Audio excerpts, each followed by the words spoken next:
On Thursday, March 2nd, 2023, Nordstrom announced that they were closing all 13 of their Canadian stores. That includes the Eaton Centre Mall location in Toronto, as well as the Nordstrom Rack on Yonge and Bloor. They told the media that they have not been profitable since 2014. That's exactly what I told the media in my post.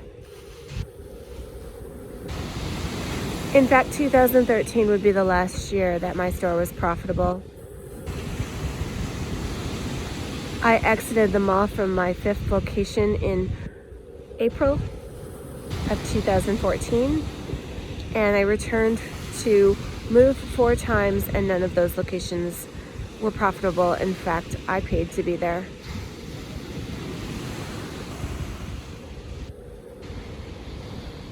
On June 1st, 2017, I made a Facebook post telling the world that my store was not profitable, as were almost everyone else who exited the mall, who I watched come and go after being a tenant in that mall for 18 years. No one could make it in retail. It didn't matter what you were selling, whether you were a department store or whether you were a little kiosk in the middle of the shopping center. Very, very few were successful. And that remains to be seen if those even are successful and have been able to pull through over the last many years they've been in business. We won't know until people come forward and tell their story like I did, and tell the world that it is virtually impossible to be a retailer anywhere, in my opinion, in this country, selling clothing or anything of a retail nature in a mega mall. I warned this country of the economic meltdown that was headed our direction if things didn't drastically change, and they never did. More stores opened, hundreds more closed, and the media never reported on any of this. They just let it all go, pretended it didn't happen. And the closures continued, and the openings continued, and more closures, and more openings, and no one really got to the reason why retail was suffering the way it was.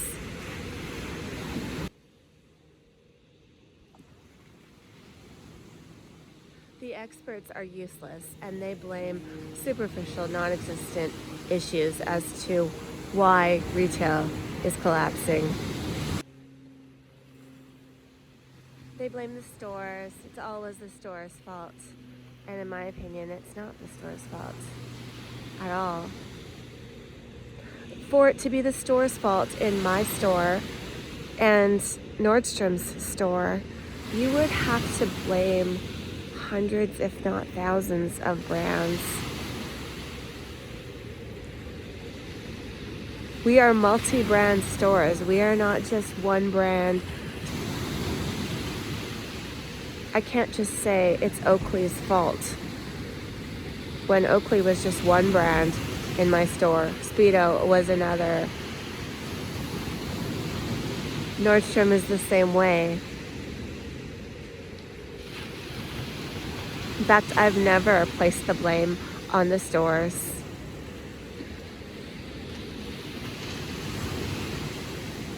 This is the biggest catastrophe ever, of epic proportions, and we haven't seen anything yet.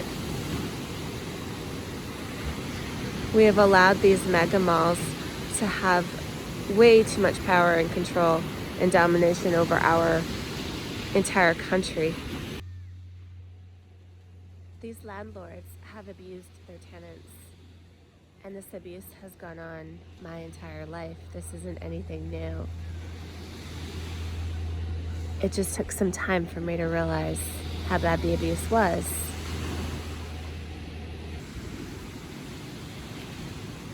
The retailers are always blamed for the failure of their store. And if I ever thought I was to blame and it was something I did, or it was my vendor's fault, any of my brands that I carried, or my staff when I had them, I would have said so, and I wouldn't have pursued this quest. I do not believe it was any of that. I have, since day one of writing the post, blamed the landlord, mostly, for their unrealistic rent gouging that has gone on for way too long. And as a vendor, as a retailer, I can't say anything. I just have to pay what they tell me. You really have no room for negotiation. And I've learned that by knowing what my rent was and what it became, and the moving I did, and the absolute disrespect that they showed me through this process.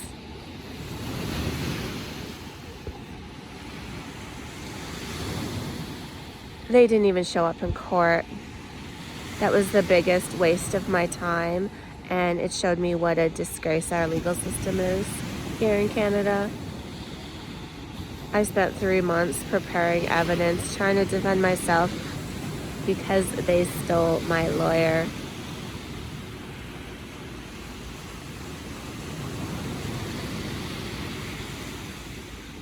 Yeah. Field LLP was my trademark lawyer for my Vexy Vixen brand that disintegrated when they stole my store.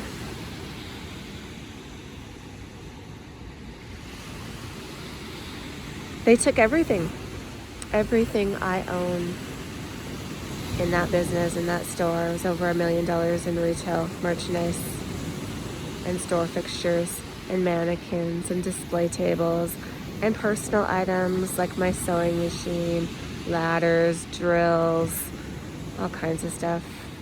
My curling iron, money that my mom gave me for my birthday, and the birthday card. After everything I've been through with this country, to this day, none of them have spoken with me. They do so subliminally through hurting me, torturing me, damaging my products that I'm selling, damaging my electronic devices remotely. And today I can say I have clarity. And I want to say thank you to Nordstrom for coming clean with the information that you were not profitable in Canada since 2014, just like I wasn't profitable in Canada since 2014. We are both mid to high-end brand apparel, and I believe there are many, many more to follow. This is only the beginning. We don't know the numbers of how bad the debt is for rent. It's just sitting in arrears, and these mega malls, they know what's headed their direction. And it's terrifying to even think of how bad this could possibly get. Because we are sitting with Canadian mega malls that are all identical. They are all trading the same brands. It's so repetitive. When I thought I would start fresh and move to Toronto, I had a whole U-Haul filled with merchandise that they didn't steal, that was in my home. It escaped the terror of the mall theft, the heist, the robbery, whatever you want to call it. It escaped all of that. It was in my garage. My plan was to come to Toronto and open a new store here with that merchandise and see if the market was better here. Came with an open mind. I came knowing that my competitors were here, Swimco, Bikini Village, was also a cute little shop that I noticed on Young Street when I was visiting, and I thought this might be the answer. This might be the place to try. And when I got here, I had to battle the lockdown, so everything was closed. And then that forced me back into starting my new channel up again and researching what is going on here in the retail industry before I decide to commit to doing this all over again and it failing here too. So I did that. I went to every single mall that I could, and I documented what I saw. I snuck in there with my iPhone and I secretly recorded all the stores, and I was kicked out of the malls many times doing so when I was noticed. But I wanted to know what's going on here in Toronto before I decide to sign another lease. That I have trauma signing leases now.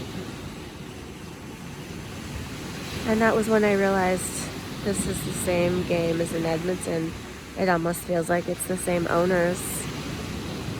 Every single mall looks identical. They're all trading the same store brands. It's so communist. That's what I call it. That's what it is. It's communism. There is no opportunity here on a retail level, and they have saturated their malls with the same communist options in every one of them. So when you see that, you realize that this is not an accident, and that there is no way that all of these malls did this on their own.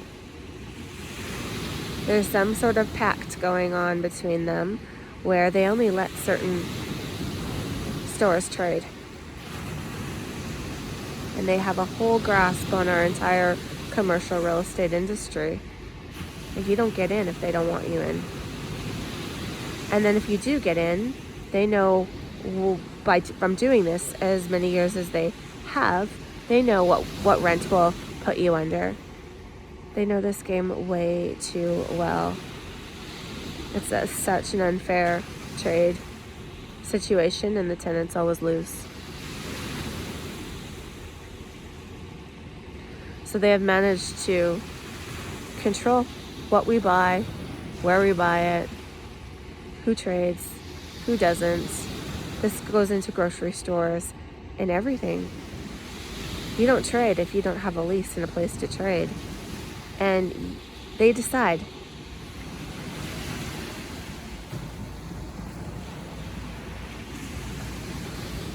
These mega malls have been given this power over our entire economy to decide what we wear and what we don't wear. If they don't like women in bathing suits, they own the malls. They can eliminate bathing suits. And there are countries where bathing suits are not allowed.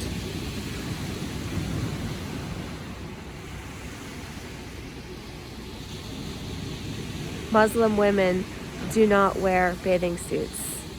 They came into my store asking for bikinis, bathing suits that go to your wrist and bathing suits that go to your ankles.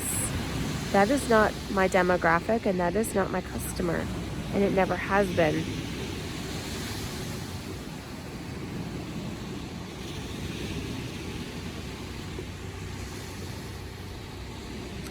Yeah. It's a whole nother subject. Touchy subject. Because the moment you go there, you're labeled racist. Or it's hate speech. Whatever they want to label you as, the bad person. So I need to thank Nordstrom for coming out and calling it as it was and as it happened, to publicly say that we haven't made money since 2014.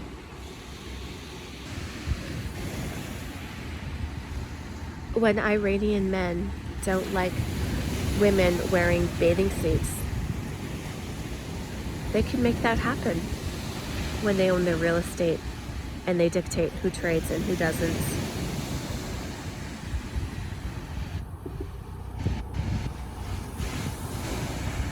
And when a woman speaks up, she's silenced. She's told she's not allowed to talk. And that's what happens. On June 1st, I spoke up and I wrote a post asking our leaders to come down and talk to me about retail. The very next day, I had 10 people in my store turning the lights off, shutting me down, and they stole everything. They told me to take the post down. I said no. And when I refused, I was escorted out by mall security, and I never saw any of my merchandise ever again. This is so illegal. But they have the police on their side who don't do anything. They have it all on their side. It's a game that isn't very favorable to tenants. And I'm sure I'm not the only one that this has happened to.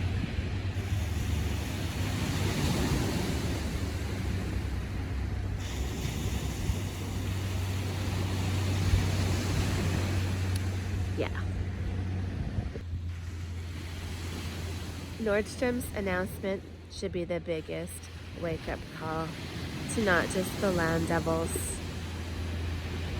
but the public in general. Because these are women's jobs that are disappearing. Because we allowed these men in suits to have this much power and control over our trade, that they allowed this rent gouging and control to happen. And I don't see this ending well, unfortunately. And I've tried, and I've tried, and I've tried to tell people. Nobody listens. Nobody cares. Even still, the reporters aren't out there asking the real questions. They're not asking Nordstrom what their rent was in all of their locations. How far in arrears are they? Where is their debt coming from? What are the real problems? The media is to blame for this collapse that is going to happen. That is happening. That's been happening. Because they have had a media blackout on all of this information that should be public. So retailers can make informed decisions before they sign a lease in this country. Scary times ahead. I pray for everyone. Yeah, it's bad.